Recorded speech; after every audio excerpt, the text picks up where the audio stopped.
Hello and welcome to the Gooners Podcast, Season 6, Episode, I don't even know, 44, I think. Live from, I know it doesn't look like it, but live from Highbury. Yes. Peter, I'm with Peter, who I've met tonight.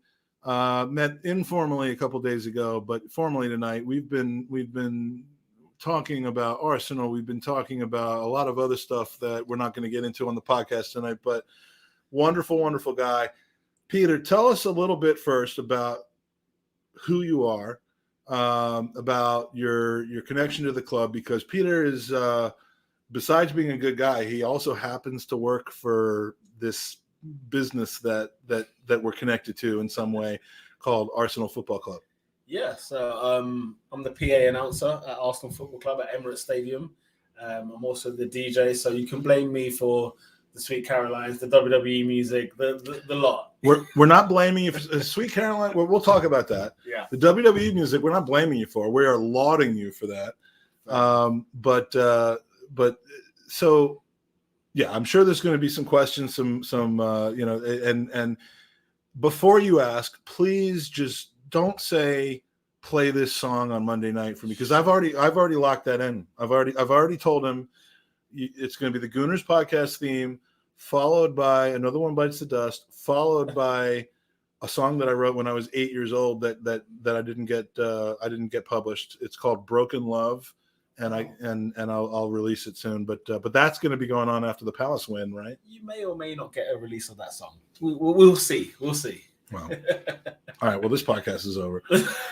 So, all right. So the question, the first question, of course, and we've spoken off air about this, but let's talk about how does one obtain employment at the Arsenal being a supporter. So not necessarily like how did it start for you, but you've mentioned to me you're a supporter, you're a Gooner. Yeah. You've been a Gooner since you were yay high, and we're like 15 feet off the ground, so this is actually higher than it looks. But so how does that come to be where you actually, like, do you apply for the job? Are you picked? Does Sven Mislintat have to find you in Southeast Europe somewhere? Like how does that happen? Yeah, Steve Rowley found me, so he brought me in.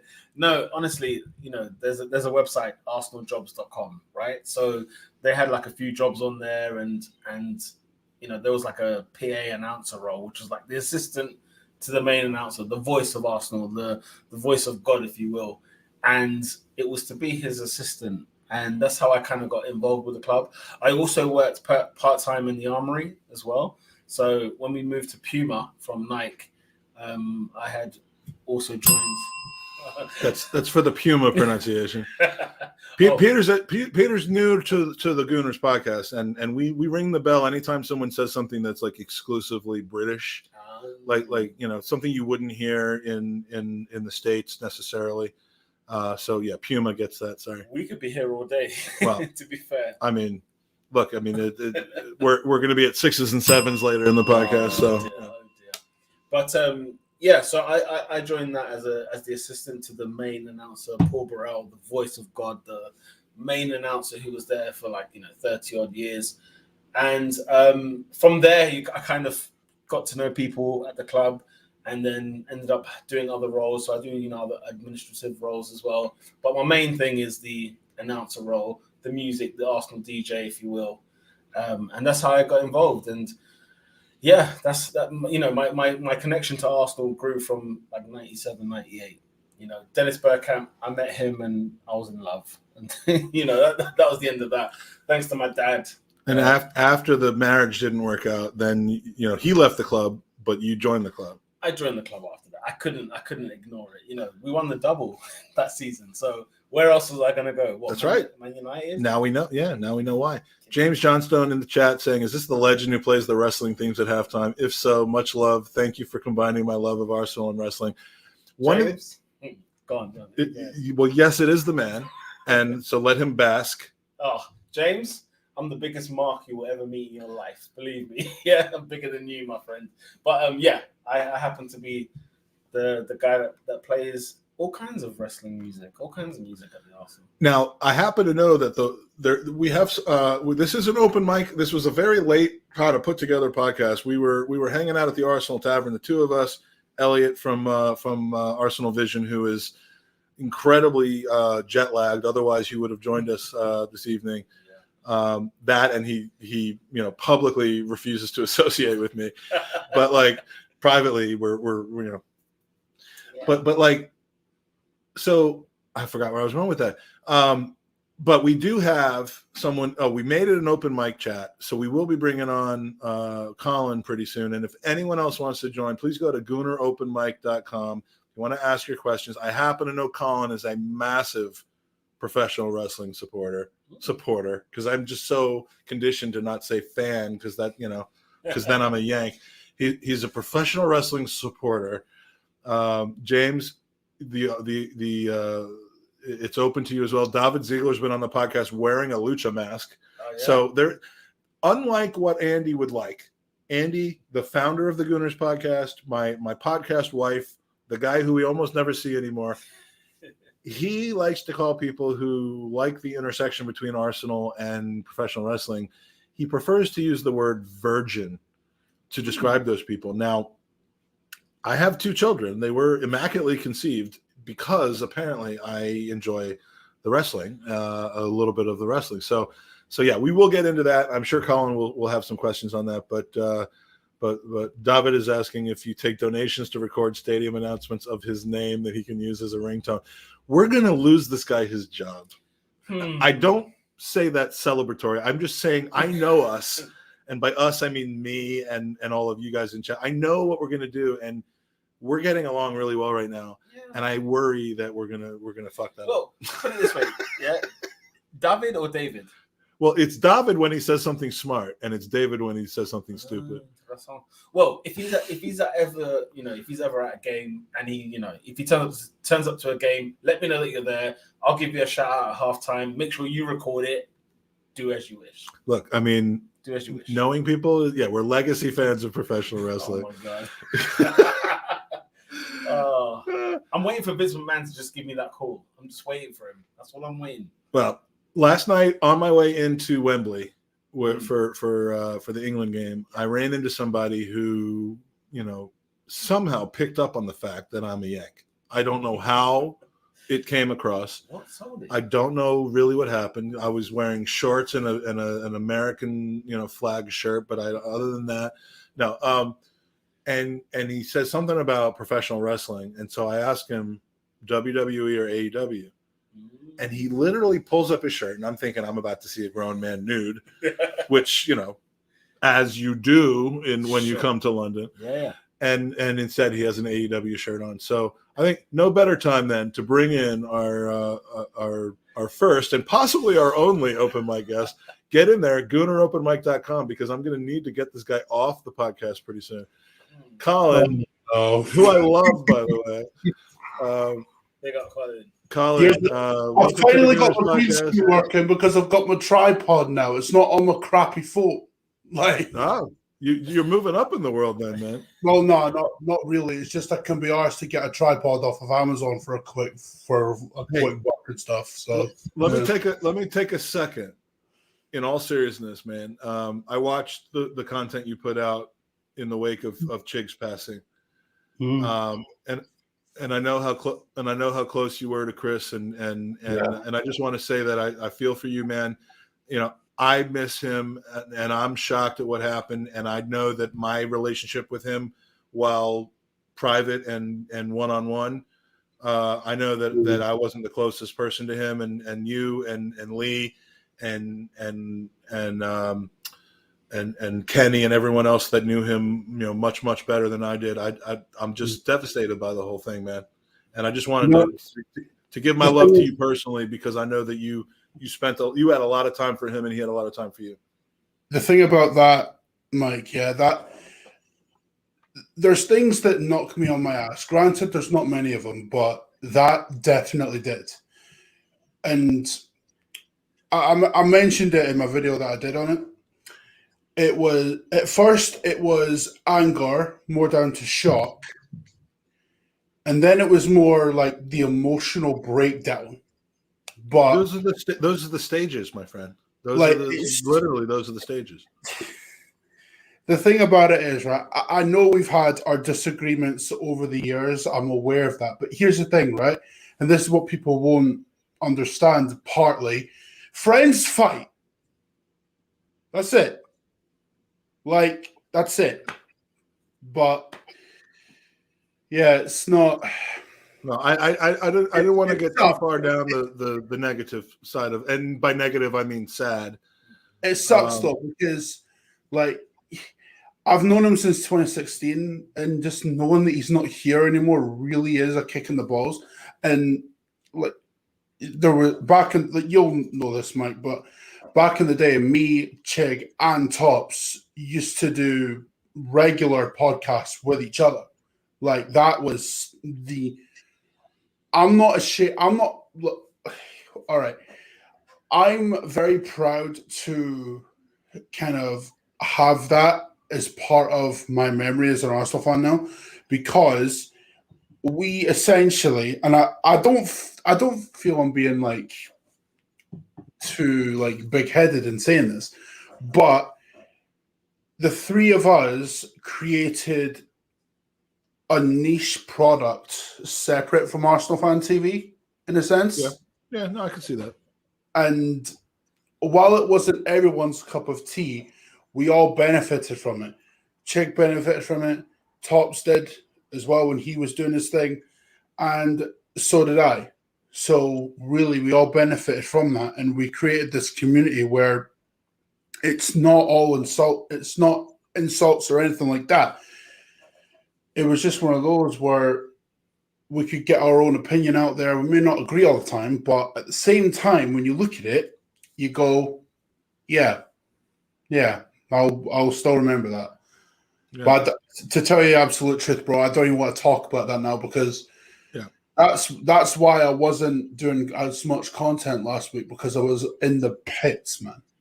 Well, and I didn't want to bring that back on your head again. I just wanted to tell you that my thoughts are with you for someone that was as close to him, and let you know that we, I think we can learn a lot from how Chris lived his life, because he was friends to everybody.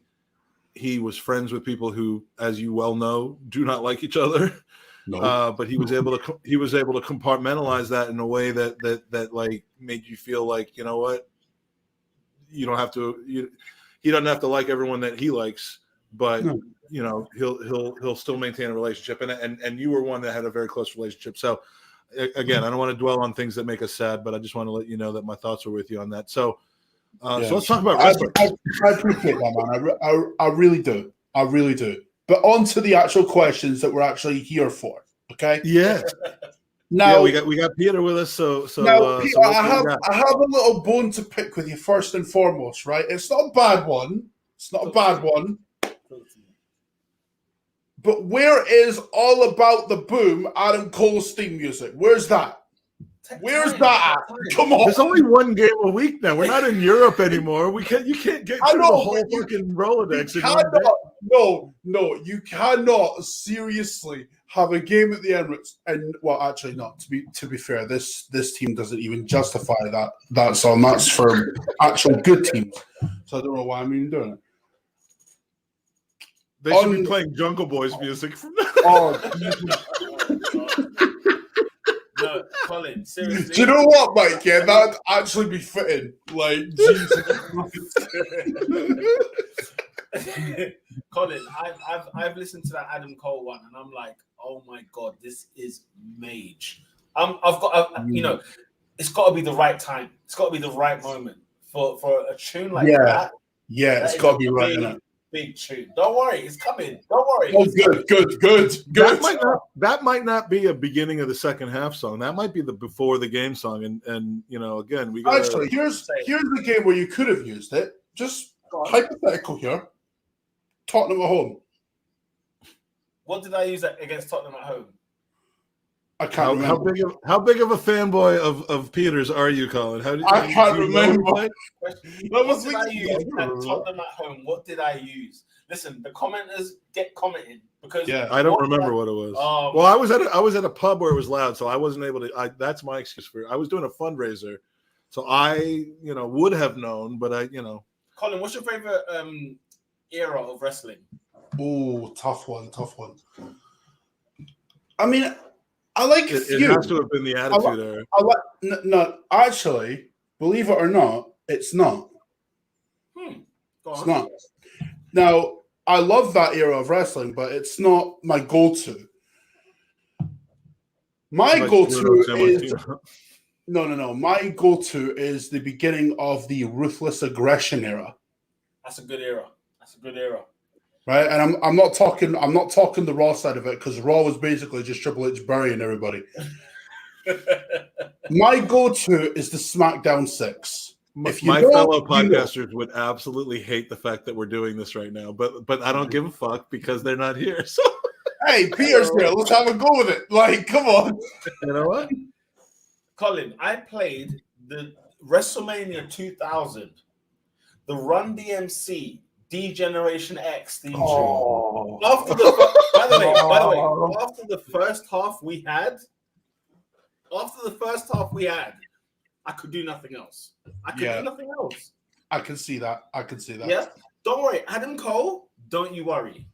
it's coming. But we had 2 words for Tottenham that weekend. Okay, we had 2 words. I'll leave you to figure out what those words were. I know what those words are, and you know what? I agree with that sentiment wholeheartedly. Suck it. And that's it. You know, and that's why I hadn't played it then. That's the only reason. Yeah, that's the only reason. But don't worry, Colin. I got you. You. Don't worry. His debut on AEW. Bruv, I was watching that live, bruv. Legit, like my. I kind of knew. So which dodgy stream did you watch that on? Actually, I watched it on IPTV, so it's like you didn't pay the 50 quid to watch that, I'm sure. Bruv, I pay 50 quid a year for IPTV to get everything, so yeah. All right. Fair enough. When I watched that show, right, I kind of figured that they would bring out Brian like towards the main event, right? I kind of figured that. Yeah. I had no idea Adam Cole was showing up. No clue. Yeah, I didn't either.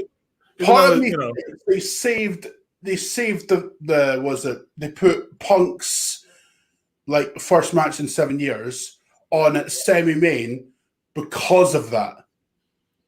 So, well, there is the small maybe that's the genius of Tony Khan. Banging the women's champion right now. So, bro, you should you don't need to wait for a Vince phone call, bruv. You need to get Tony Khan on the fucking phone, bruv. Yeah. Forget Vince. Get Tony on the phone. As painful as this is for me, I have to steer the train back onto the tracks. As much as I would love to just started it, you mock. I know I did, and we're gonna do like look, if my fellow podcasters keep ghosting me like this because they have kids and work and all that kind of shit, this is just gonna become a wrestling podcast. So that's I'm throwing the gauntlet out there. But let's bring it back to Arsenal. We have Peter here who's got. I mean, do you look at it as, is it a dream come true, or is it because we know that the games they used to be 4 hours a week, now it's 2 hours a week, but like there's like another 50 hours a week or 40 hours a week of work that's done. So what else, like what is your day-to-day like? Because obviously it's not just trying out new wrestling theme songs as much as Colin would like for that to be the case. Now, to be fair, in terms of prepping for match days and things like that, you know, I will, for example, we got Palace on Monday. I'll watch Palace's last maybe 3 games, learn how the commentators pronounce the name of each player, because you want to make sure that you get their name announced right. You want to make sure, even though it might say one name on the shirt, it doesn't necessarily mean that's what they're announced as, or that's what the commentators use. So sometimes I just do a bit of homework and have a research on what the players like to be called as well. Because, you know, when we had, for example, Alexis at the club, you know, he, as much as it said Alexis on his name, people announced him as Alexis Sanchez. He preferred Alexis, you know, little things like that. You know, Sambi Lakonga, he's just got Sambi on his name, yet his full name is Albert Sambi, double barrel, Lakonga. But, you know, just little things like that. It's a little bit of homework, which I hope makes the players feel a bit more like, oh, wow, they've got my name right. Do you know who Derek Ray is? No. Derek Ray, the commentator, he's an epic. I mean, he mostly is on the Bundesliga coverage now for ESPN, but he's he's Scottish. He's done international football. He's done Premier League. He still does Premier League for Amazon. And we've had him on the podcast. In fact, he was on Arsenal Soup on Lee Judges TV. Big up Lee Judges. And big up Dan Potts, by the way. Yes, absolutely. Yeah. Big up everyone. Small up to me, but so it's the magic mic. Okay. So his thing is making sure that, and we've talked about this on the podcast twice now, pronouncing a guy's name right is not just a thing that you do to be nice. It is like the responsible and respectful thing to do. And he's pronouncing some very complex names and German names, Portuguese names. And when we signed Martin Odegaard, he just went out and sent me this. So we've played it on the podcast before, but this is Derek. Sometimes it's easier just to say the name, and it's Martin Odegaard. Odegaard. Odegaard. Odegaard. Odegaard. Now he didn't just repeat it like that. I actually looped that back and back together so that. But sure. But he knows, and so along those lines, when we spoke to him about a week or two ago on Arsenal Soup, we asked him because my favorite new Arsenal signing, who has been asked about by Daniel Robert, is Nuno Tavares. Now, this could get sexy. Well, because the only thing better than one Vaj is two Vaj. So let's not let's hold ourselves back a little bit. But so like, have you had to actually study the pronunciation? And I mean, you, as opposed to Derek Ray, who would talk to Portuguese people about it, you've probably talked to Nuno about it, right? Not quite. Okay. In some cases, I might speak to, depending on what occasion it is, I might speak to a player. I might be fortunate enough to speak to a player. But, Nuno Tavares is somebody where in Portugal, that's how they would pronounce him. Tavares, however, is the name that most people in the UK will associate him with.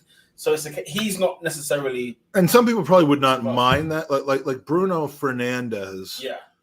We all know that, like, those who are close to him say Bruno Fernandes. Yeah, exactly. And frankly, Derek is the one who taught me that. And if you are a FIFA player on EA Sports, you'll hear him say Bruno Fernandes because he believes that is.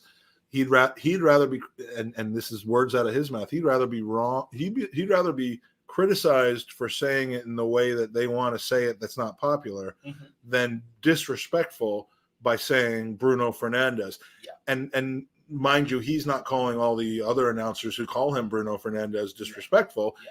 It's just a personal thing. So big up to Alan Keegan, who's the Manchester United announcer, and he says Fernandes because Fernandes actually likes the fact that there's an English version to this. And that's the thing. Like he wouldn't say that if he knew it bothered Bruno. If it bothered Bruno, Bruno would have that conversation. Right.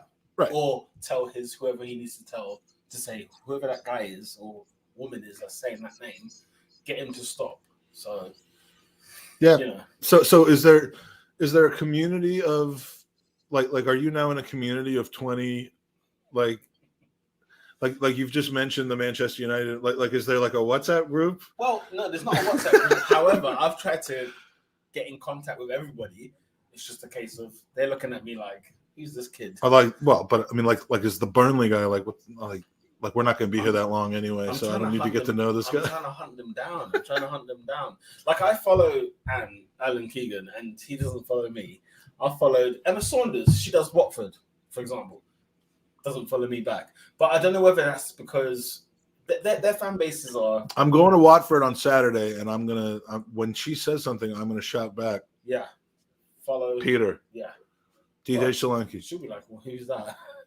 I'll make it happen. Look, it's weird because if you see my Twitter account, people don't believe it's the case.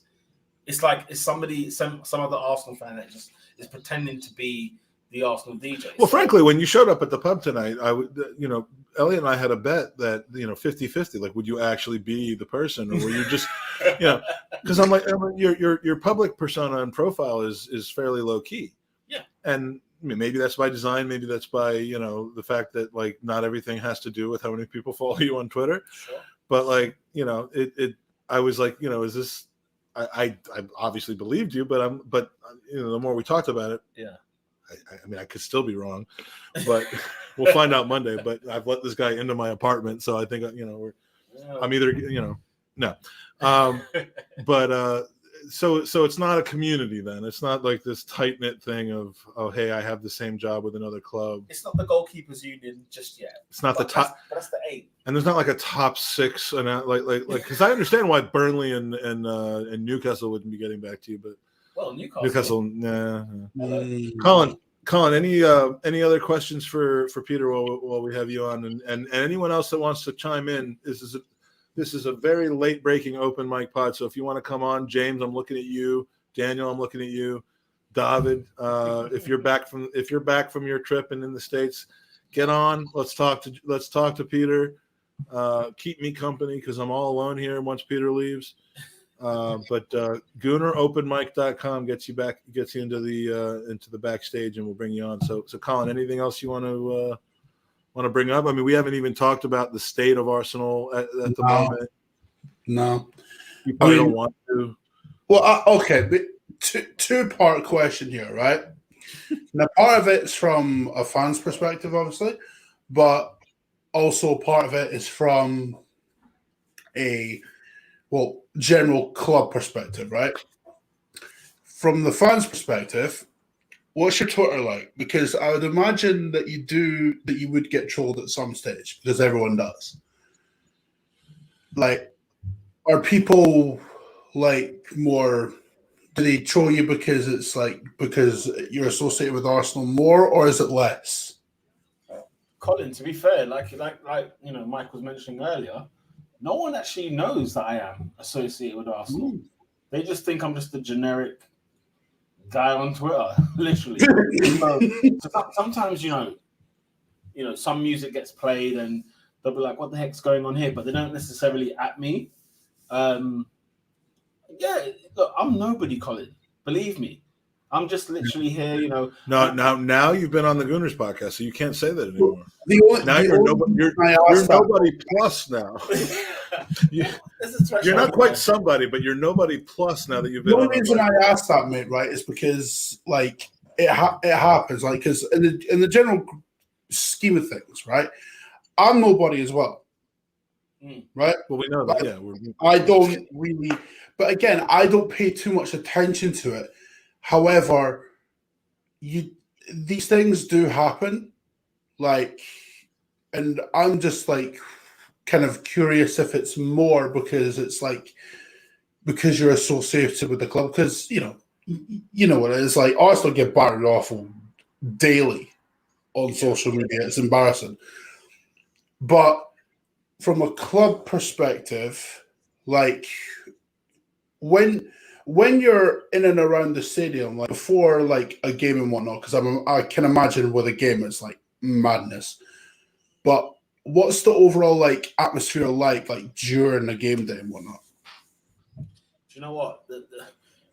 It's a football club, and everything is geared to that match day. And so once it hits 9 a.m.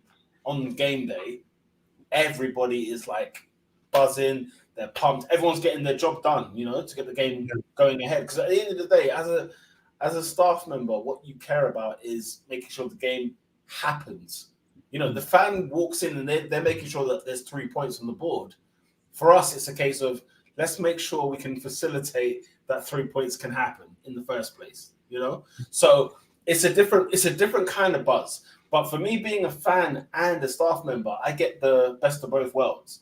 I get both buzzes. I get a buzz where I walk into the stadium and I'm feeling it before a soul has walked into the ground. And then when people start flooding in, then I'm like, okay, here we go. Here's what we're here for. Do you know what I mean? So, And I go to a lot of away games, by the way. So I turn up. I still feel the same thing. When you go to a away game, do you bring like a microphone and like some like one of those like one of those little amplifiers? And you do your own thing, like. No, do you know what? I go to an away game and I'm in two minds. Do you sit in the seats with the away supporters? Yeah, mate. You would. So we're going to Leicester then. We're going to go. I'm in Birmingham that weekend. I'll be up in Leicester at 5:30. Yeah. Don't you worry about that. We'll be grabbing some beers that day. Literally, I will turn up there and I'm, it's every Arsenal chant you can think of. I'm knee deep in it, and then there's a part of me that sort of sits back and thinks, what's that announcer doing? What's that DJ doing there? Just little things that I can pick up, because at the end of the day, I'm still learning. I can never think that I am the peak and, nobody can top me. No. The reason why even Sweet Until any of those other people come on our podcast, though, you are the peak.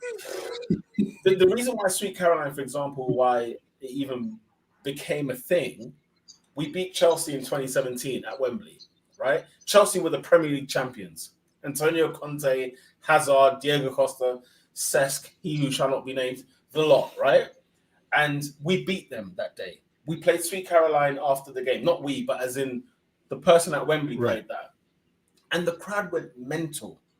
And I just took note. I said, okay, I'll keep that in mind. I'll bear that in mind. And then shout out to Brindle, if you know who that is. He was like, did you hear that? And I said, oh, I took note of it. Don't you worry. And we that's how Sweet Caroline became a thing. Is because the crowd took it first. Do you understand what I mean? Yeah, but things change very quickly in this world, though. I mean, yeah. Well, look, 60,000. I don't think most people look at that as being identified with the FA Cup win in 2017 anymore. True. They're just like, why does? I mean, we got who was asking, have you had a thank you letter from Neil Diamond for bringing him back? I mean, look, Sweet Caroline is, they're big in Boston, for the Red Sox and stuff. So it's not like it was pulled out of obscurity, but no, most people I've talked to are done, and it sounds like we're done. Listen, what I care about is, what do you lot want to hear? That's my job. My job is, if I know people are like that, because I played like Rocking All Over the World, right? Saka and Smith Rowe's song, right? Yeah. I played that at halftime, and the fans were going mental on that. I said, fine, no problem. And going away from home, you hear what certain players are being sung to, what kind of songs they're being sung to. So you say, you know what, I'm going to put the original so that people can sing the chant to it. Basically, that's the whole point. Lacazette's song, even the 1-0 to the Arsenal. Sometimes I might play Go West just so that the fans can have their time, have their fun. Just little things like that. That's part of the homework when I go away from home. But I'm a fan. Has anyone suggested Radio Gaga for the Bukayo Saka? I'm not saying I started it, but I'm not saying I started. I recorded an incredible version of of the Bukayo Saka song on my deck on July 4th a couple of years ago.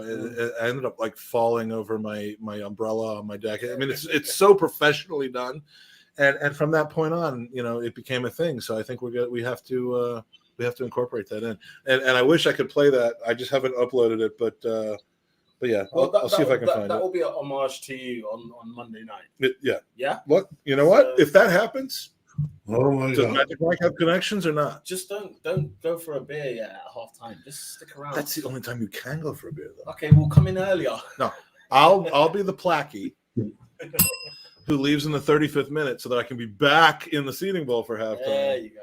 Beers in my belly so that I can hear your homage, because I don't want to miss that. Or pre-match, it's fine. Hey, look, I'm in there for the duration. I'm in there for the duration. So we got we have you seen Won't Back Down at Florida Field? David Ziegler, University of Florida. My wife, graduate of University of Florida as well. This guy, by the way, knows more and has been to more American cities than I think I have. Shout out to my family, man. They're all over the gaff. We've got people in Tennessee, people in Maryland, people in DC, people in Nebraska, people in Florida, people in Seattle. So I do my fair share. I've been around. I like well-traveled blokes. You know, I mean, learn about the world. I mean, when are we going to Scotland to visit Colin? Oh God. Where in Scotland are you, Colin?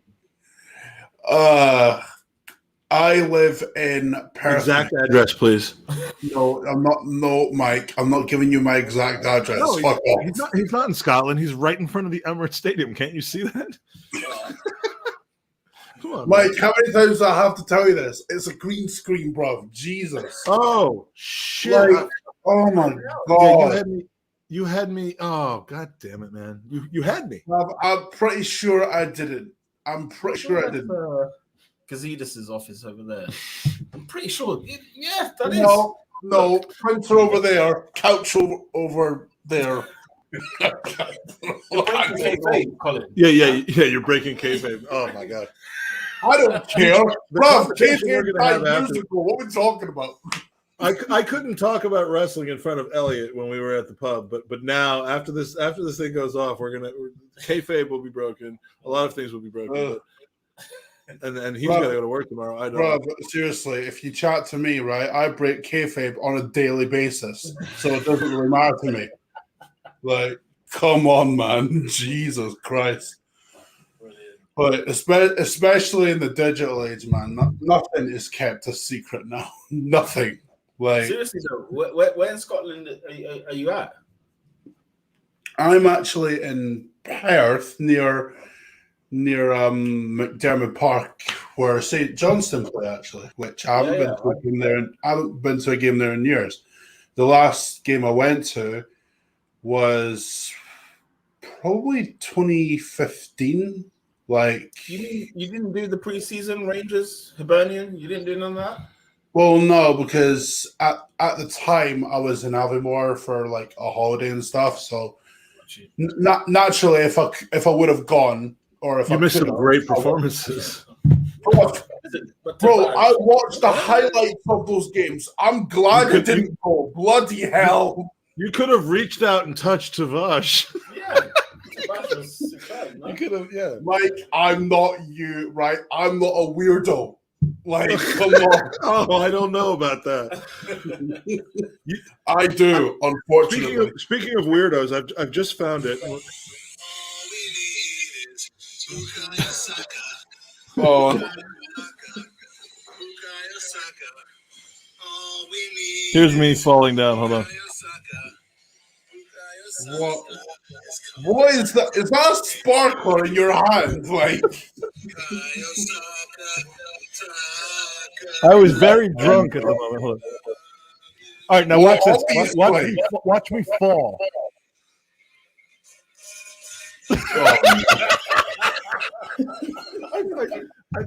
I'm doing some weird, like, gyrating. What are you thing. doing, bro? What are you doing? It was July 4th, which is why the fireworks, the sparkler. It was July 4th. You know, as a Yank, I had to represent.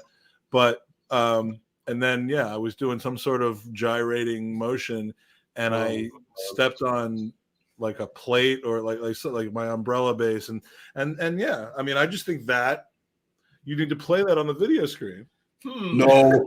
Can you imagine? Can you imagine? He doesn't just play Radio Gaga. He plays the audio from that of me singing that, and everyone's just standing there like, how quick? Like people there would be a fire drill at that point. People would be like They running. would tear their eyes out. They would tear their eyes out and rip their ears off. Yeah. No one wants to hear that shit. Yeah, and John from Ireland saying, I don't think we needed to be told you were drunk. Yeah, that was probably, sometimes I over-explain, I mansplain some things. And yeah, love me some double goose. So, Daniel's amazed. He fell for it. He fell for it. Yeah, you did. Bruv, why do I have to explain that that's a green screen over there? Like, don't. Come on. I thought you lot in the chat were smart. Like, you're letting me down here.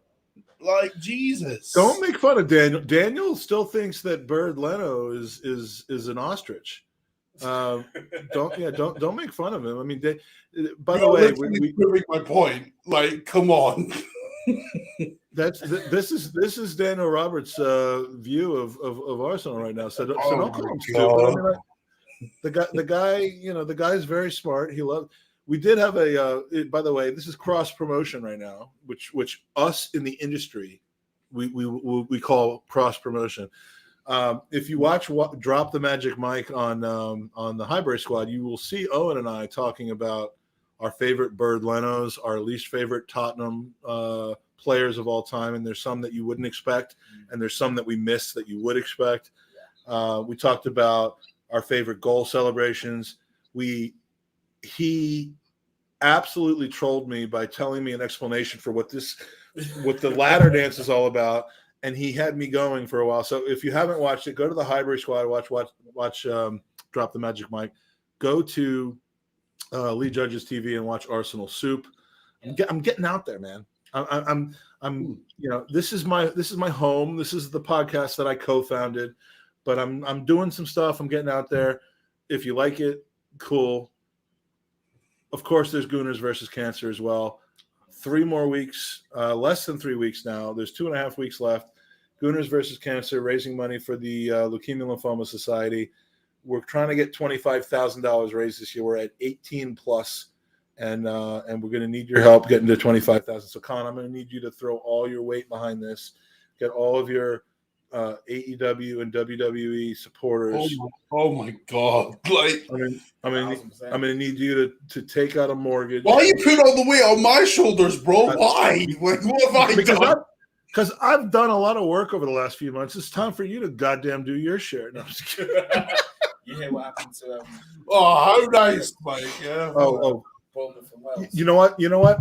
Someone today asked me, and you've just brought up. Someone asked me today to talk about Danny Brooks. Danny Brooks? David Brooks. I did not hear this, but yeah, I'm glad. I'm actually glad you brought this up because someone asked me to give a shout out to him. I mean, I can't claim to know who he was, but if he's a footballer for Bournemouth and he's got to be in his 20s and to be diagnosed with lymphoma, honestly, it's insane. I mean, young player as well. One of Wales' starlets at the minute. AFC Bournemouth player as well, and just to see that today on Sky Sports News that he's been diagnosed with that, it's bizarre. Yeah, I mean, blood cancers, lymphoma, leukemia. There are other blood cancers. I mean, they don't just affect old people; they affect adults. They affect children. I mean, some children very, very young, and you can outlive it. You can survive from it. Thank God. But the Leukemia Lymphoma Society provides support to people and families in the midst of their struggle, as well as working to find a cure so that it never happens again. So tomorrow night is the Football Content Awards, which we were just really, really honored to be named as a finalist for a football related charity. So Gooners versus Cancer will be there in the form of me. You're supposed to wear a suit, but I'm wearing the Gooners versus Cancer shirt under the suit. We probably won't win.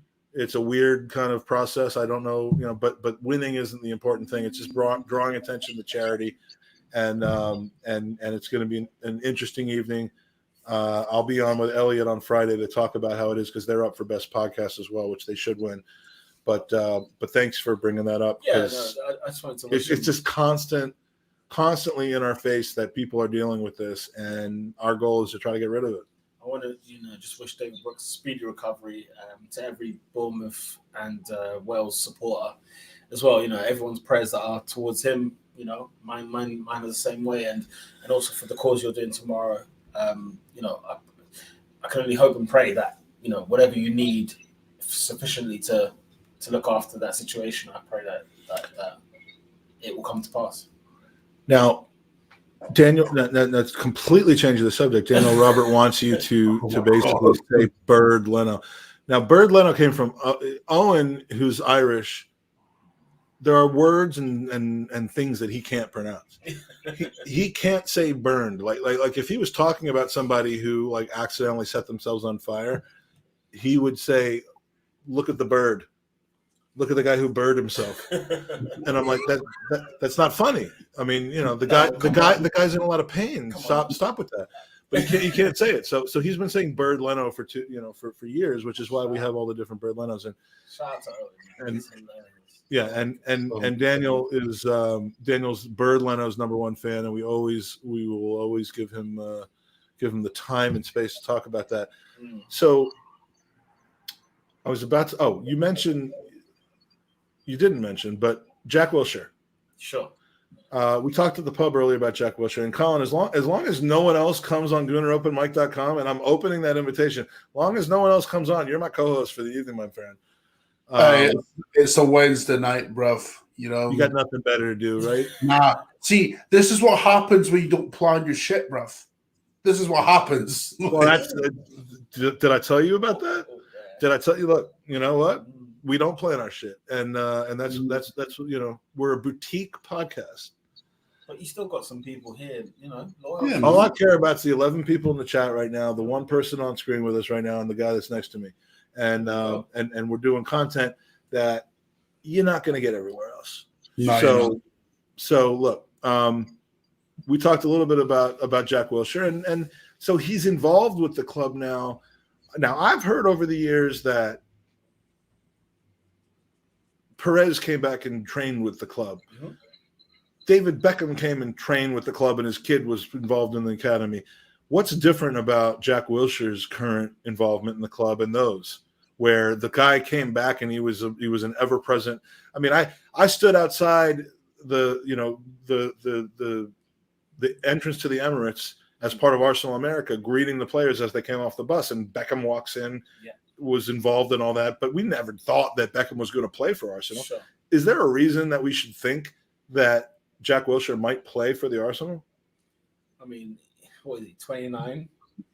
No, he's not too old to play for the Arsenal, but the question is he good enough? He can still kick the football without a shadow of a doubt. We're talking about a player. I can kick the football. I just can't run after it once I kick it.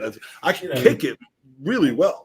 We're talking about a player who, he's given us so much delight in the past. And to be fair, when he left, we were all sad to see him go, weren't we? We were a bit like, what's gone on here? Why has he left the football club? And he tried to sort of rebuild his career, West Ham and Bournemouth and so on, and it's not quite worked out. Was he not at a third division club in Italy, playing in Serie C? Shout out to all the Italian football massive. But look, it's the fact that he can still play football. It's the fact that he's not injured. Can he? Do we know? Oh, I think he can. You don't, we're talking about a player who. Then why haven't Sheffield Wednesday picked him up? Like. I mean, if he could still play football, Arsenal wouldn't be the place for him to prove that again. There would be a lot of. I mean, West Ham and Bournemouth obviously were places on kind of the way down, if you want to call it that. Yeah. But wouldn't there be a stepping stone on the way back up to at least prove that? I mean, he doesn't seem here to play. There's too many parties involved. Bournemouth might have said, "Look, we're going to offer you a contract to play," and he might have said, "You know what?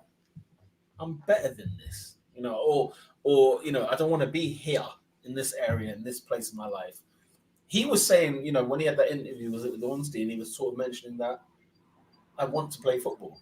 He seemed to enjoy his time at Bournemouth. I actually saw him play Bournemouth. I went to the Southampton-Bournemouth game when he was on loan to Bournemouth, and he won the game.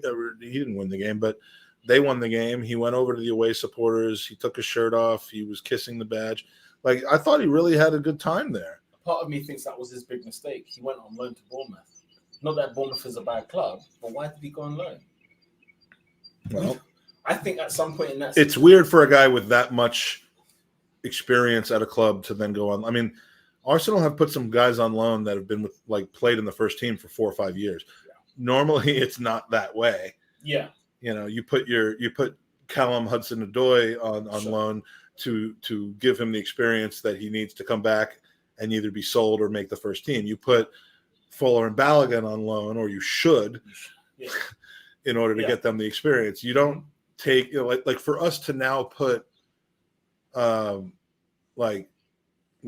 on loan, or funny, isn't it? I mean, it would just smack of something's wrong here. I think with Wilshere it was a case of he felt like he was, maybe, in the interview that he had with Ornstein, Unai couldn't guarantee the games that he was after, right? And that the ego got the better of him in that situation. But at the same time, we're thinking, hang on a minute, we could do with him in the squad, couldn't we? Is he reliable though? Can we rely on him for 30 games a season? And every club, I think, across the globe has thought, well, hang on a minute, if we put 50,000 a week on him, will we get 38 games? Will we? Well, and is there not a pay-as-you-play kind of contract? Because you don't. I mean, Mertesacker and Cazorla in 2017 were paid a combined £160,000 a week. One was paid 90, one was paid 70. Neither of them played a game in the Premier League season. Mertesacker came back and, frankly, won us the FA Cup that season. Yeah. So, but like beyond that, we paid them based on their previous performance, and neither one of them ended up really being able to recover from the injuries that they were dealing with. But I don't know that either one of those signings would have been criticized had they been paid per appearance or something like that. That's just not something you're going to see in today's game, is it? Maybe not. But, how happy would fans be if Wilshere did come back? I know this is a sentiment side of things, but at the same time... Depends on how bad things have gotten to the point where... I mean, Colin, under what circumstance would you be happy seeing Wilshere in the starting lineup for a game like a month from now? Would it only be acceptable if, we've got Partey at AFCON, we've got Xhaka hurt, we've got Mainsley not fit to play a game? I mean, like, would it be as a sixth choice, or would you rather see him than some of the, like the El Neni and Lakanga and the other people that we could have? I mean, what is your stance on him? I'd rather not see him in an Arsenal shirt at all. Nah, being real with it, because is it just like we shouldn't be going backwards? Do you know what? It's got nothing to do with Jack, right? If he's training with the club, which again we don't like, we've seen the pictures, right? So you'd have to imagine it is true, like, because the pictures are out there, so you'd kind of assume that it is. You don't think Stuart might be photoshopping that shit? I don't know. To be honest, they're getting together and they're photoshopping that. He actually hasn't even been in England for the last. I wouldn't be shocked by that. Genuinely, I wouldn't. Like, because Arsenal Twitter do some mad shit, bruv. So he's calling the skeptic, yeah? Is he the Arsenal skeptic? Yeah. Bruv, come on. He knows the gerbil, though. Listen, it's got nothing to do with being skeptic and whatnot. Like, I just feel like where Arsenal are now, which to me we're not competing with the big sides, and I don't want to hear yet because I feel like we've not competed since we moved to the Emirates. That's just my opinion. If anyone wants to jump on me for that, fair enough, but that's my opinion. I stand by that. As far as Jack goes, I put it in the same bracket as I put the Oxlade-Chamberlain links, and I don't know where they came from, but if Oxlade-Chamberlain came back into Arsenal, I'd be against it just like I'm against Jack, because it's a step backwards, right? In some ways, I do feel sorry for Jack, because I still remember when he broke into that first team and he looked absolutely amazing. What he lacked was a Vieira to lead him in the right direction and go, this is how you play football, man. In the same way that Giggs and in the same way that some younger players who were brought into Manchester United had the experience of like Roy Keane. Like, for example, when Rio Ferdinand came in from Leeds, it's like, you're not at Leeds anymore, you're at Man United. We do things differently here. And I don't feel Jack ever had that at Arsenal. I just don't. Now, that's not his fault, but at the same time, he's not reliable.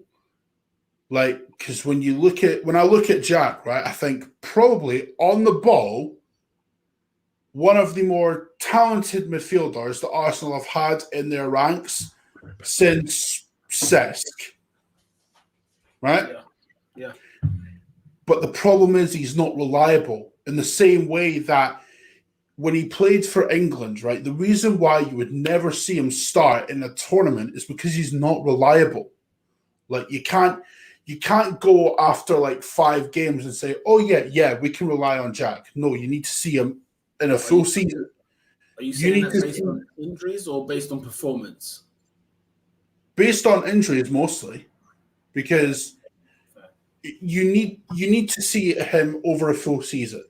Right? If you see him over 38 games and he proves how good he is without getting injured and whatnot, then at that point you can say, yes, I can rely on Jack. But you can't say that about Jack Wilshere, can you? Because he's always been injured.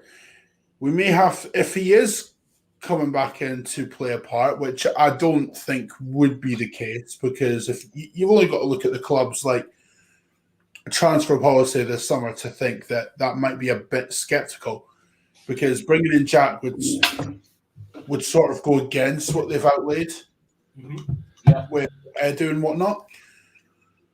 And if they did, it would have to be a pay per game basis, sort of like what Andy Carroll was at Newcastle. Because if you remember, Andy Carroll was brought back by Newcastle and they put him on a pay per game contract, and part of that was because he wasn't reliable. He'd always get injured. Almost exactly the same as Jack, really. So, do I think it'll happen? Him playing games on a consistent basis? No. Would I want him there? No. I don't. You don't want him there. You don't want him there. No. And listen, it's not against him. It's down to the fact that it would go against what we've outlaid over the summer. Yeah, and there is that whole kind of, are you reversing course? There's a lot of nostalgia, and I personally don't agree with any of the 3 Musketeers that are being talked about coming back. Whether it's Jack, I mean, look, Jack being involved in the club, great. Jack playing for the club, let's move on. If we're talking about him being a mentor to the other lads, that's cool. I've got no problem with that whatsoever. That's great, right? What's not great is him playing games. And at 29, he might want more than that, in which case he should have more than that. And if training at Arsenal gets him an opportunity somewhere else, but like, I don't know, we've seen some strange things happen with guys like all of a sudden being on the pitch when we didn't think they would be on the pitch. And thank you, Con. The one thing I know that I can count on from you is that I knew I could get up, take a piss, and come back, and you would still be talking. So I hate you. Okay, I would not normally leave someone who I'd met 4 hours ago in charge of the Gooners podcast at the reins, but I didn't figure he would have to do much because I knew that you would still be talking when I came back. But no, it's not that, bro. It's that Peter put the question forth to me further. And I was like, okay, I want to give him like a logical reason as to why. Like I'm not just gonna say no, Jack shouldn't be involved in the club because it's a step backwards. There's more to it than that. Like it's a case of the lack of reliability, because you can't say with a straight face that Jack Wilshere is reliable. No one can. Because what you can say is he loves the football club. Yeah, I would never question. If there's a way we can, and not monetize isn't the right word, but if there's a way we can to maximize his love for the club without causing a disruption in this process that we're trying to move through, and have it start to become, are we really moving forward, or are we giving favor to people who are fan favorites? Like we need to be in one direction, and I don't mean that from a boy band perspective. We need to be, we need to have all 98 degrees. Yeah, we have to have 98 degrees, and we have to, Backstreet Boys have to be back, and we have to start moving forward in that direction. So thank you. That's the first time anyone, other than in 300 episodes, the first time someone's rang the bell other than me, and it was very appropriate. It was, yeah. You're a tap-in merchant.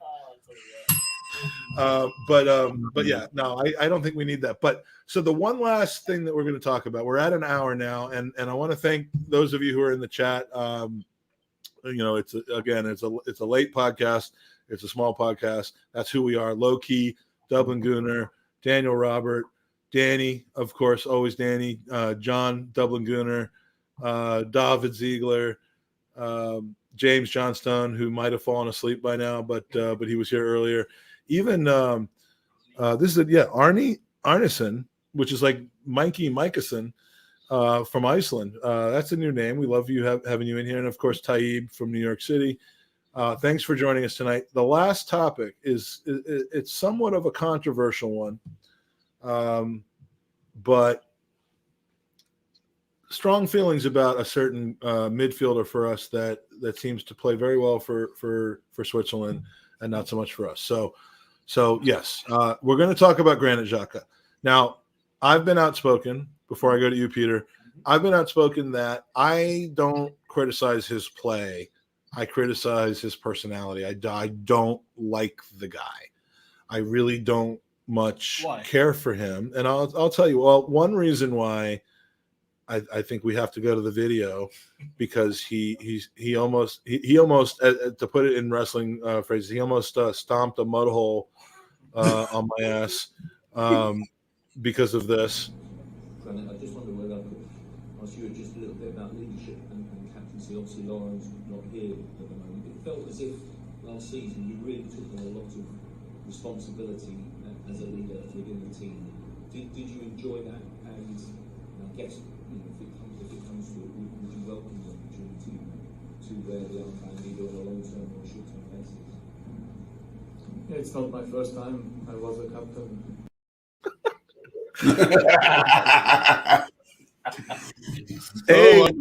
Hey, what's going on with that fucking comb over? I mean, that's bad enough. That I wasn't an intentional comb over, but that was the video that got me to shave my head, man. You tried to be Granit Xhaka, didn't you?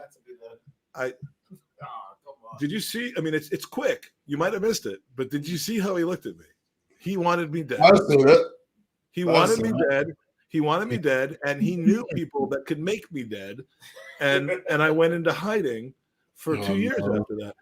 So, all right, so that's one reason. The other might be that he told the entire fan base, essentially, in a symbolic gesture, to go fuck off. Now, I don't know your opinion on this yet. Mm-hmm. I wanted to make sure it was okay to chat about it, but he had faced some significant abuse.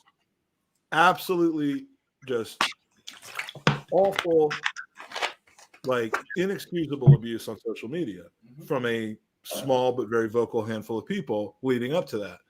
But so without me continuing to just drag on about it, what was your view about that Palace incident? And did you feel as hurt by it as a lot of people did, and do you think I'm being a little bit sensitive about it? Do you know what? I was in both minds, because number one, of course, the way you felt, if you're an Arsenal fan, it makes sense. It makes sense the way that you felt in terms of being hurt, feeling like, what's he doing to our football club, that sort of thing. At the same time, I did think this is a player who he's been hit with the bad stick for a long time, hasn't he? Let's be fair. And this is a player who, if it was Colin wants to weigh in by saying he's earned that bad stick, but go ahead. I'll wait. I'll let Peter talk, man. Go on.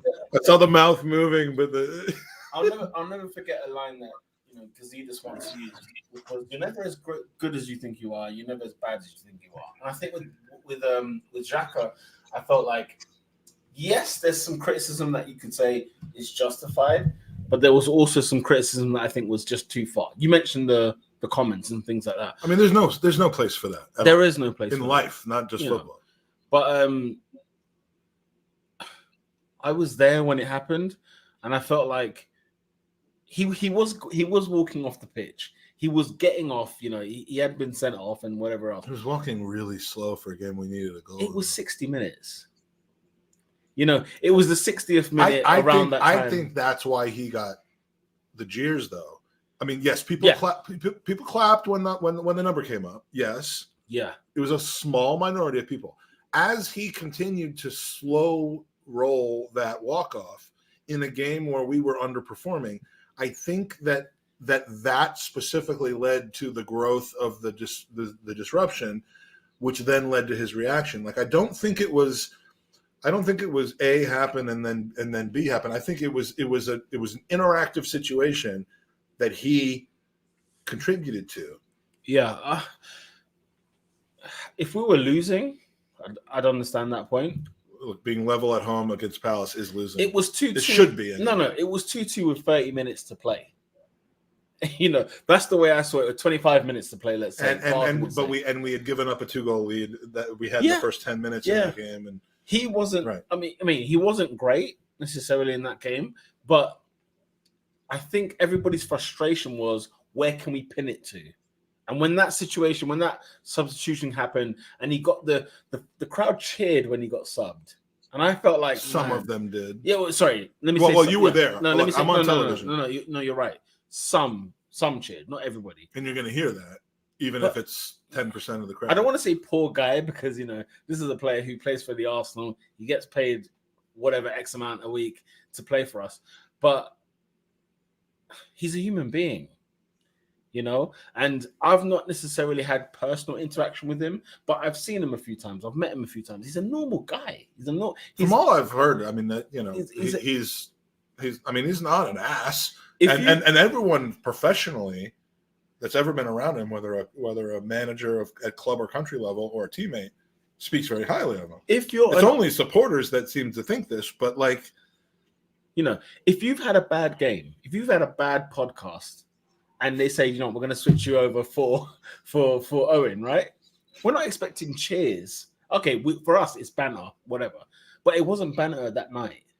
You know, and I personally think, just this is just me personally, Peter speaking personally, I think that just respect the guy. You're an Arsenal fan. It means you support him because he plays for the shirt. He plays for the team.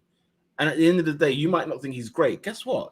Even in the Invincible season, there were some players in there that were not great, but you did not give a damn because A, we were winning, but B, you know, social media isn't what it was, you know, back then. It didn't even exist.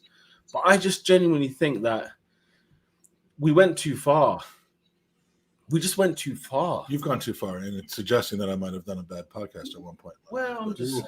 Well, all right. So it's the we, and Colin, I'm coming to you in a second. It's the we. You know, the fan base that day was not homogenous. Yeah, it was. You know, there's the loud minority, and then the silent majority, and then there's the actions that he took, which can only be taken as, like, general, like when you throw your shirt to the ground and you toss the thing away, you have to know that people are going to make a big deal.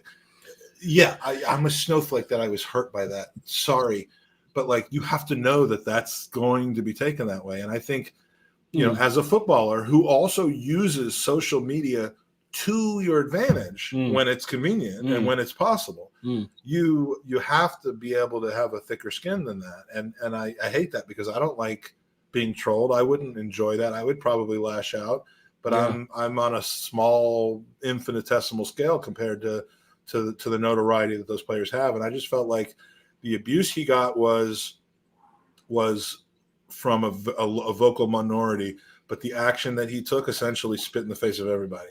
And that's just my personal opinion. Yeah. And I would get why you might not feel that way. No, sorry. I would say that, you know, he had this was building, wasn't it? You know, it kind of was, yeah. Fans were not. And he had a happy brand new baby, which means he might not have slept. I'm serious. Like, no. I'm sympathizing with what him you're because I've saying been is through that that situation. you're saying he's human. There were so many things. I think the season he joined, we thought, brilliant. We have solved our, defensive midfield situation. We finally got somebody who can whatever, and he wasn't the present we thought we got. It is what it is. But I'm not being funny. This season, there's a lot of players that a lot of our favourites haven't performed well this season. Yeah. But I've heard nothing about them. Yeah, he's a lightning rod. I'm not going to say, people hate him because he's Swiss. No, nothing of the sort. They're just they don't like him because he's not the package we thought we were getting, and that's not necessarily his fault. No. Now I will say that my dislike for him goes well beyond just that day. But Colin, let's bring you into this. How much do you dislike it? All right. Yeah. First of all, I don't dislike Granit Xhaka as a person. I don't. Right? And I'll never condone abuse of any kind. However, there is a way to conduct yourself. All right? I agree. If I was in Stan Kroenke's position at that point, he would have been put on the transfer list the next day. He would have. He would have been sold in January, and that would be the end of it. But the problem with him, and it's not just the shirt throwing thing and telling the fans to fuck off, right? He actually did something quite appalling this summer as well, if you remember, because he was twerking for Roma in the summer, saying how nice it is in Rome and stuff. Now, fans are going to remember that. Fans are going to remember that. I wish I could rename the podcast tonight "Twerking for Roma." we'll get Sebi, my buddy Sebi, to do some sort of Photoshop of Xhaka and Mourinho, like with their asses sticking out. But I'm already regretting using that terminology. Already. Colin twerking for Roma, whatever your surname is, Guna. Yeah. Oh my God! Fuck yeah. All right, so he twerked for look, right. The thing with Xhaka, right, is that I get he can't help the fact that he's not a defensive midfielder. I think pretty much everyone who had a brain knew that when we bought him, that he wasn't a DM. He was essentially what Pirlo was for Juventus in his latter years. That is what he was, right? And anyone with a brain would have known that. But this guy has made the most mistakes in an Arsenal shirt, more so than any other player that I can recall in recent times. And his attitude is appalling. It is. The shirt throwing thing, like that just doesn't. You don't do that if you're an Arsenal player. You don't. Like, that shouldn't be something that an Arsenal player should do. All right. And also on the supposed apology, right? Now, that to me was forced. It was forced, right? I looked once at that Instagram post and I just thought, you know what? It was a non-apology. You don't mean that, do you? It was a non-apology.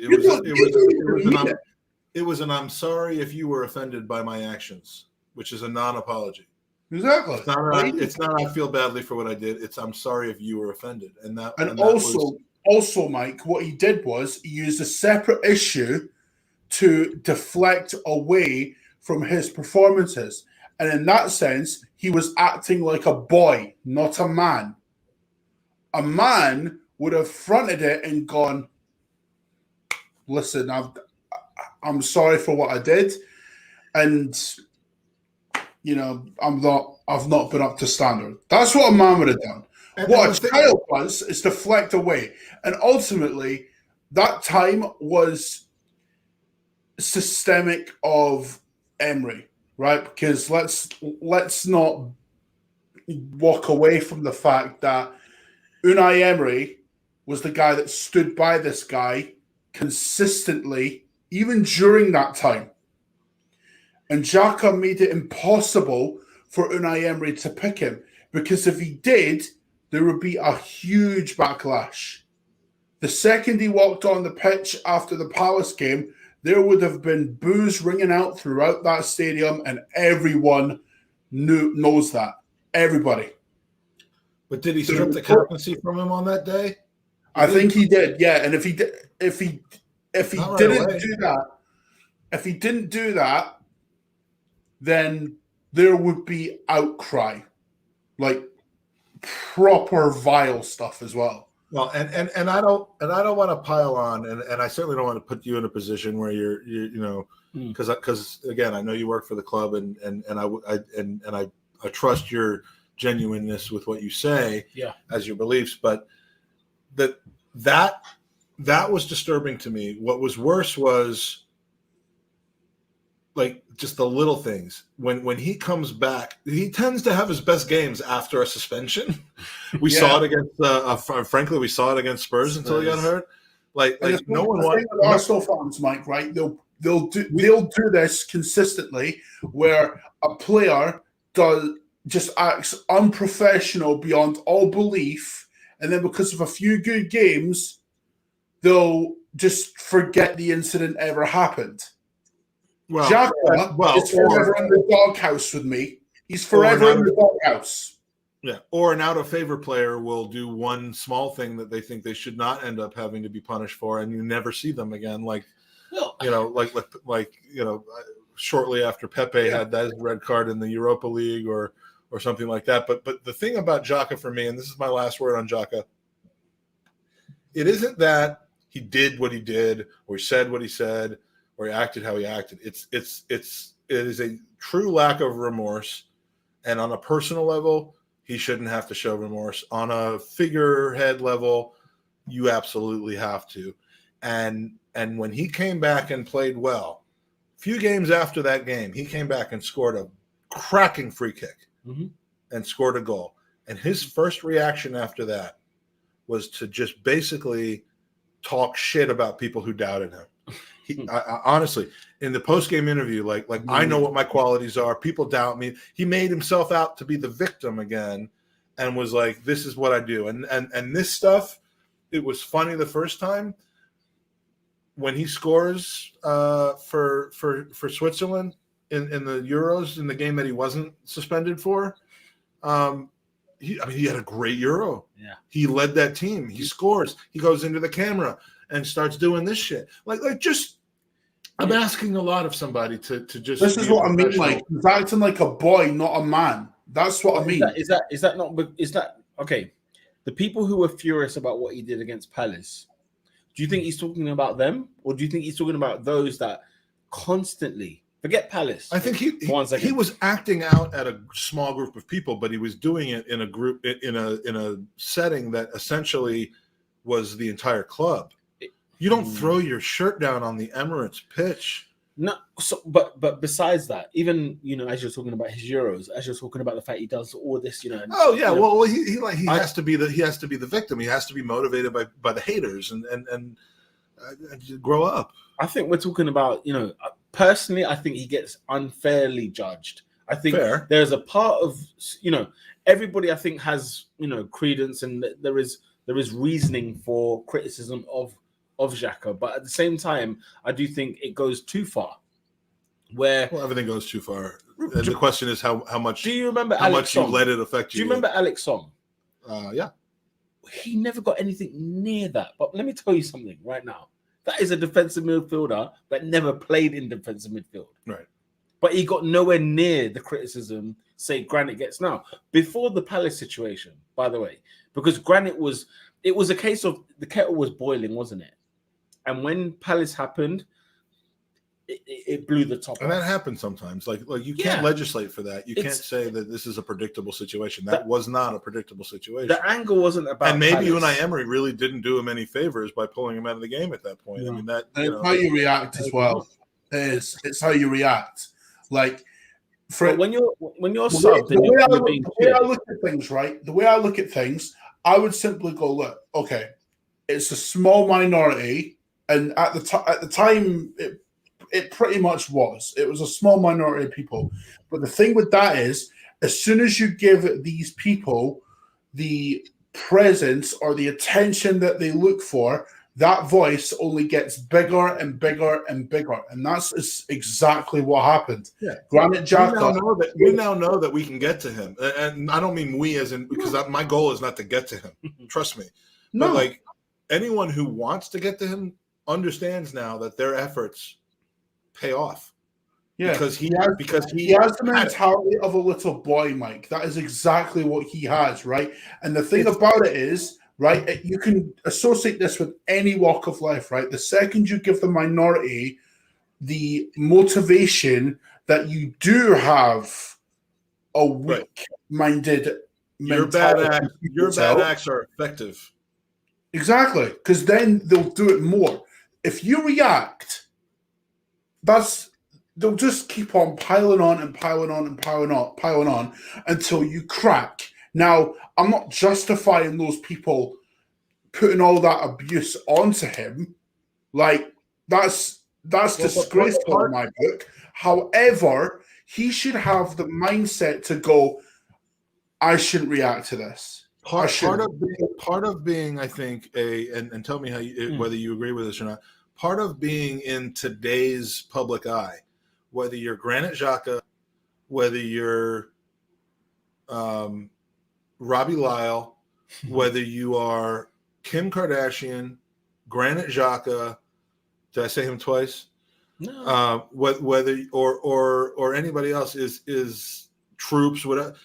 You either do your thing and care about what people say about you, or you don't. And the best you have to be drilled in part of being an athlete now is dealing with social media abuse. It shouldn't be. I wish it wasn't. It wasn't in 1985. It wasn't even in 2002, but it is now. And a lot of these athletes do use social media to their advantage. So you also then have to expect them to understand the way that it works in reverse. So it's like, I felt awful for the abuse that he incurred, but I almost think that the public figure has to be in a position to understand that their job is to ignore and to do it. And when you start letting it bleed into your professional performance, if I start letting silly things about this podcast bleed into my day job, which supports my family, then I'm the idiot, not the people who are telling me that I'm fat and ugly. I know I am. I don't need to let that affect my day job. If I was all those emails about, bro, if I was a coach at Arsenal, right? Do you know what I'd be telling these players? And this is not a knock on the fan base at all. Shut your Twitter accounts. I'd be telling them to just ignore what the fans have to say, block it out, because unfortunately, there's a section in this fan base, right, that will get onto you regardless. And I'm not saying block out the ones that are sending energy, but just block out like the constant stream of negativity. Like, for instance, just even if you just want to break from social media and whatnot, just take Twitter off your phone. Like, you don't have to deactivate your account and whatnot, but just delete it from your phone. You can always reinstall it. Just ignore it. Don't give any justification. He ignored it for 3 seasons. Here's the problem. Let's be fair. Xhaka, from minute one, he walked in that door and we realized he wasn't the package we thought he was. He got criticism game 1. Remember his debut? Well, he got a red card on his debut or something. He dominated against Liverpool when Liverpool absolutely schooled us in that second half. We ended up leaving the game 4-3, but they absolutely schooled us. Right. It was 4-1 in 67 minutes or something like that. He's been going through it since then. And my argument is not that we can't criticize his performances, but what I'm saying is he had Palace at home was bottled all of the criticism, all of the abuse, all of the aggression.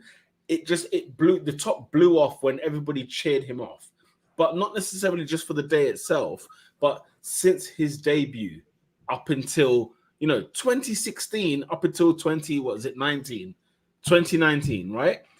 He got subbed and it was like, screw this, because he's a human being. So is it not best that he just move on then? I mean, but that's a different conversation. I Well, guess. because it's one thing to hear what the fans have to say. It's another thing to hear what your employees have to say.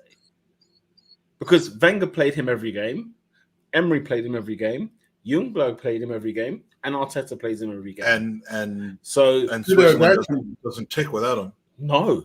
And Arteta's probably said, dude, I need you here. Do not go to Roma. I freaking need you here. Okay? He had the best performance against Spurs that we've probably seen in a long time. But no praise was made about him. But as soon as he makes the wrong tackle against Southampton or Palace or Villa or Leeds, we're going to be talking about him yet again. Well, let's just keep the same energy is what I'm saying. Other players this season haven't played well, and guess what? We're not saying a word about them. Well, and I think that's kind of the nature of football at this point. And to me, I think the solution, sad as it is to say, let's stop blaming and let's just move on. I think, let's support these players. Okay, that's a very good point. That's the better solution. That's our team. I would say let's just move on, and if something's broken between the fan base and the players, move the player on. But if you don't, and if it's not going to happen, forget whatever happened with Roma. I will support club. That's what's broken. Roma lowballed us though. Yes, they did, and we finally made the stand that we should, which is that we're not going to give our players away for peanuts. Unfortunately, then we go and offer him an extension to his contract. But whatever it is, let's support him when he's wearing the shirt, and I will always support him when he's wearing the shirt. Do I think he should start a particular game? I'd rather not. Do I like him as a person? Even after the Spurs, you wouldn't start him the next game. I don't like the guy. Okay. I don't really want to see him play for Arsenal. It's like my mom used to tell me when I was acting like a complete douchebag. She's like, I love you. I will always love you, but I don't like you right now. Like, I don't like Granit Xhaka. He's the only Arsenal player. Well, I've kind of explained, the reason. I think he. As in, why wouldn't you start him tomorrow over what we've got? Why wouldn't you start? Well, first of all, we don't have a game tomorrow. No, I'm stressing. Man.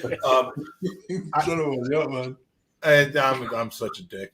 No, because I don't trust my own instincts when it comes to tactics. Sure. I said this from the first show we did, and now we've done 315 or 320 of them. I said, don't come to me for like knowledgeable tactical. I don't have noose.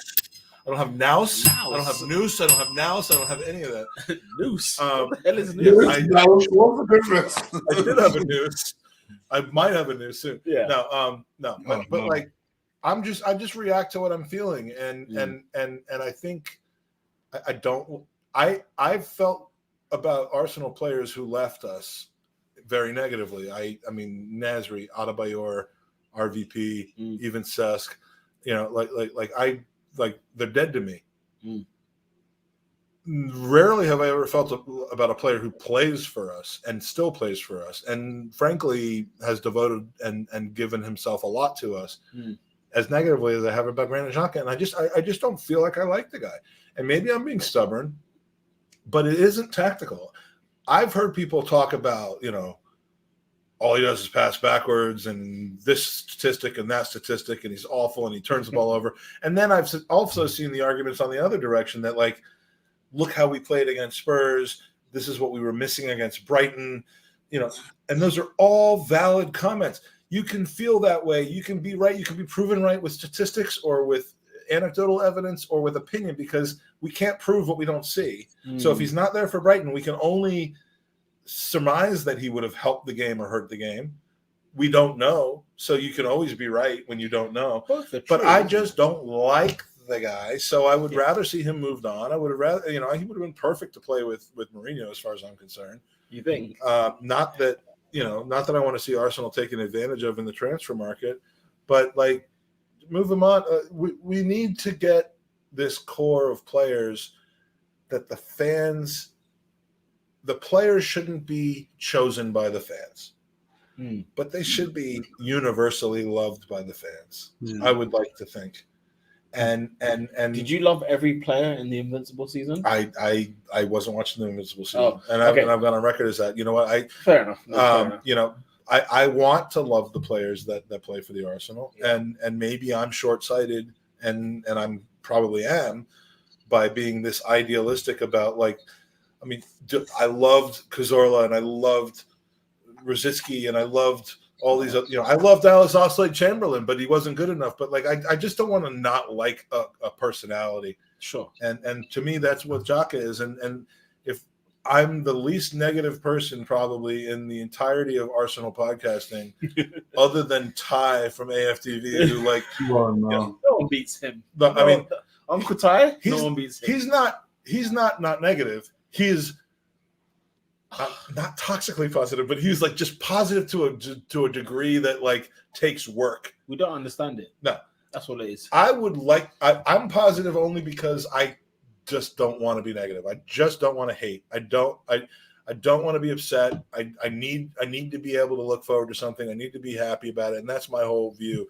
But I don't like Granit Xhaka, and I would be happier, talent or not, if we brought somebody else in, and that's just the way I feel. But would I go on social media and abuse him? Would I boo him in the Emirates for something? No. I wouldn't. I literally was scared. I thought, bloody hell, would you boo him? I wouldn't boo any Arsenal player in the Emirates. No, Because that's the thing. I see Xhaka as that's wrong. I see AFC before I see Granit Xhaka. Does that make sense? It doesn't matter who. We've had Stepanovs, we've had Segan, we've had Almunia, we've had the list could go on. Oh, Gallas. AFC players. Yeah. You know, do you know what I mean? And I know if they've left, you know, whatever, you know, RVP, sure, whatever. But when they were wearing the badge, flipping out, I hope you scored tonight. Bloody hell, I hope you get an assist. I hope you get a clean sheet. I hope. Oh, and again, I love the player when he's got the shirt on. And the thing with Granit Xhaka, as I've always said, is as long as you wear the shirt and you don't throw it on the ground, I love you. Yeah. But when you throw it on the ground, I doubt you, and you know. So But yeah, he's a human being. that is the hard part to remember. It's the hard part to accept. You know, you could be playing for Arsenal one day, right? Oh yeah, that's likely to happen. I'm on the verges of the first team. And I'm me- breaking me- in. Me and Colin and Loki and Joe and whoever else, right? Double and Guna, we will be giving you grief week in, week out. Not because why would Arsenal like sign Why? $100 Why? to- Why would they come after me, bruv? Like, nah. For everyone, what's going on here? You know, we could be giving you grief for 3 years straight, and you would throw that shirt down, and we'd be like, "Oh my god, how dare you!" And we're right to say, "How dare you?" But at the same time, we'll realize, bloody hell, man, Mike's had a tough 3 years. You know, he's been getting abused every single season. And this is why I love these conversations, because you know what, there's no right or wrong about it. Sure. And Both Peter, are who true. works for the club, has just sat here and listened to me talk about a personal animus against somebody who he more than likely knows and experiences on a much more regular basis than I do. Not that you see him every day and have these conversations. I understand that, but like, and he's respectful to my opinion, and I am to his as well. And Colin, you're in that as well. And I think that we pretty much can sum this up with anyone who considers me for Arsenal. Now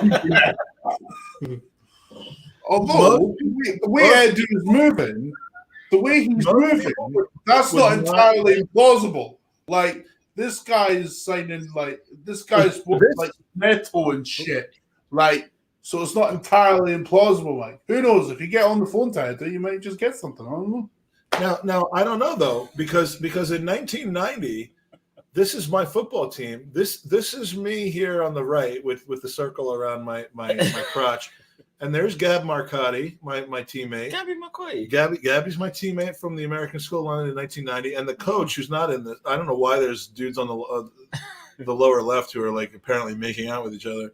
But the coach looked exactly like George Graham, by the way. So if you ever want to bring my footballing skills into disrepute, I will have Gab on the podcast, and he will tell you how fast I was and how many goals I used to score.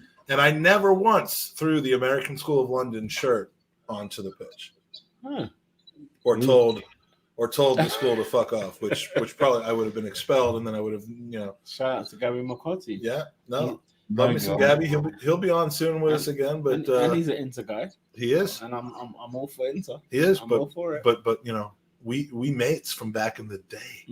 All right, so anyway, that's an hour and a half from the Gooners podcast. Colin, thanks for being my Owen for tonight.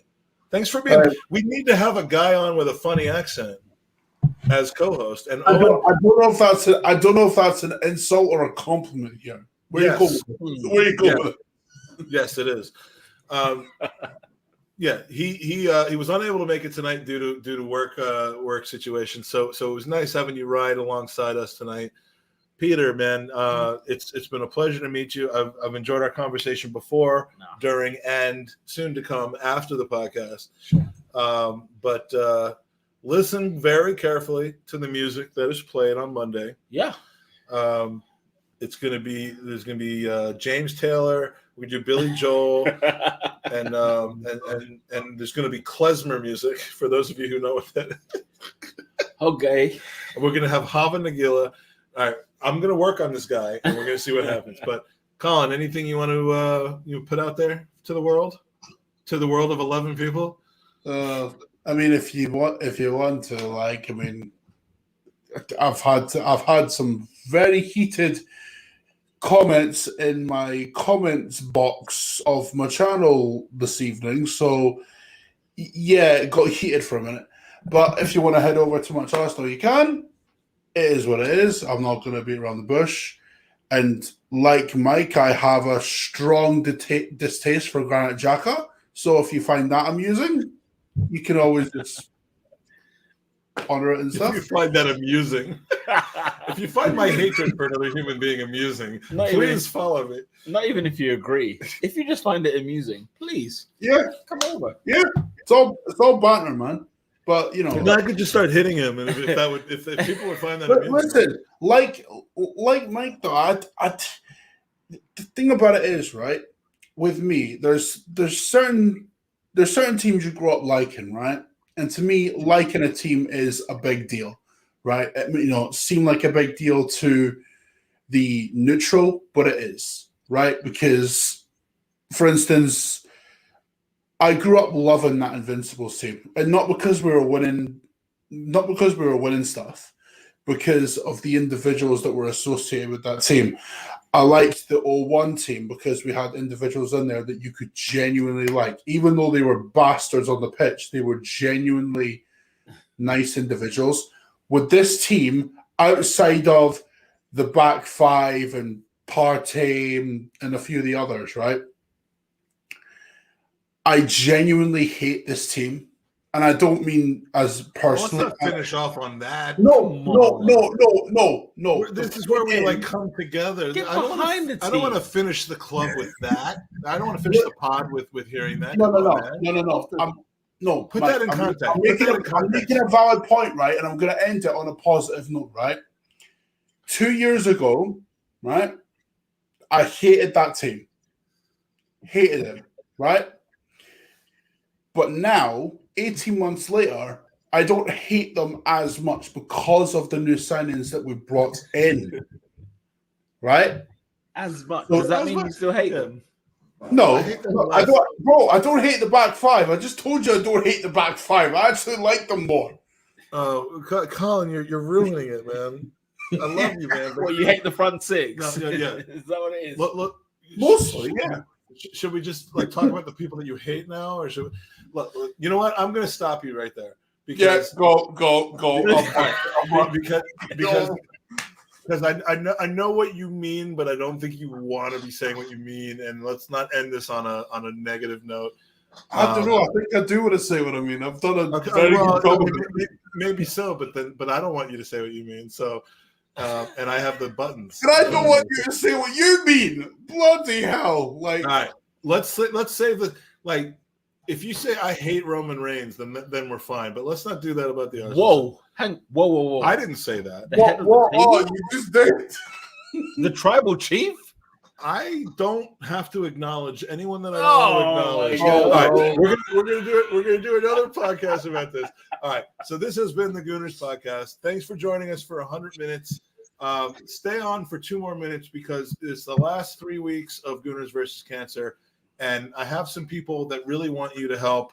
So please go to goonersvcancer.com and stick around and watch the end of this. Colin, thanks for joining us. Peter, Pleasure. you'll be on with us again, I hope. And looking forward to the next few weeks of spending time in London with you. Yeah. And come on, you Gooners. Hey, Gooners. This is Alan Smith. This is Kevin Campbell. Lee Dixon. Colin Lewin. This is Gary Lewin. Charles Watts. Dan Potts. James Benge. Danny. Tom from the Gooner Talk here. Ryan Oldcastle. Simon Collins. You may know me from the Evening Standard. You may know me for my time at Arsenal. You may know me from Arsenal or even the Highbury squad. I'm a Birdcat Wonderland. Being that physio sat on the bench next to Arsene with my rubber gloves on. The former Arsenal physio. The Emirates Press Box, from writing, from Twitter. From goal.com, from Twitter, from YouTube. Football is the beautiful game and it brings us all together. Sometimes there are things even more important than wins and losses. And yes, even transfers. Every 30 seconds, someone in this world gets diagnosed with blood cancer. The Leukemia and Lymphoma Society works towards curing blood cancers And provides support to families currently dealing with these diseases. Gooners vs Cancer was started in 2017 by a lifelong Gooner who lost his father to leukemia way too young. Over the last 5 years, Gooners v Cancer has raised over $50,000 for the Leukemia and Lymphoma Society. And we need your help to match that in 2021. Every donation helps. Every donation helps. Every donation helps. Every donation helps. No matter the size. And every donation enters you into the Gooner raffle, where you have a great chance to win amazing Arsenal prizes, including game tickets, stadium tours, signed men and women's shirts. And maybe a retro signed shirt by yours truly, Lee Dixon. Me, yours truly. Yours truly, Super Kev Campbell. So much more. It's easy to take part. Just go to www.goonersvcancer.com and donate directly to the charity. Pick the raffle prizes you want to enter to win. And wait for the drawings at the end of the campaign. Again, that's www.goonersversuscancer.com. We all know that victory grows out of harmony. Victory grows out of harmony. Victory grows out of harmony. With your help, we'll be victorious against blood cancer once and for all. Thank you for your support. Thank you for your support. Thank you for your support.